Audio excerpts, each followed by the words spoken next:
In this demo, we're going to discuss ASP.NET's ViewState. Let's go ahead and create a new web form, and let's call it state.aspx.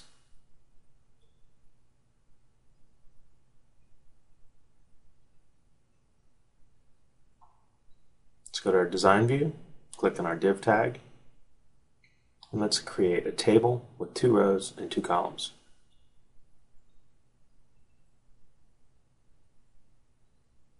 In the first column, let's add a label for the first row and a calendar for the second. Let's go ahead and format our calendar and choose a theme.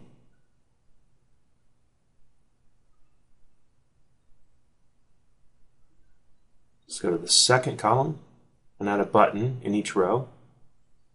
This is going to demo our view states. First button, let's go and give it text of set date. This is going to actually update the label data.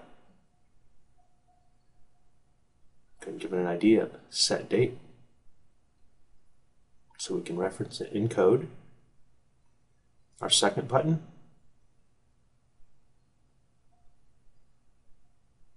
is going to be a plain post back. So let's set its ID to plain post back and give it a text property of set post back or plain post back.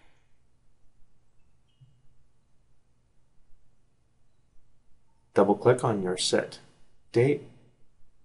This will create our structure for our set date click event. And let's update the label1.text with the current date and time. Actually, let's just get date and time as it stands when the postback occurs. Let's run it and demo it. Now each time I click on the set date, a request gets sent to the server re-updates the HTML and delivers it back to the web browser.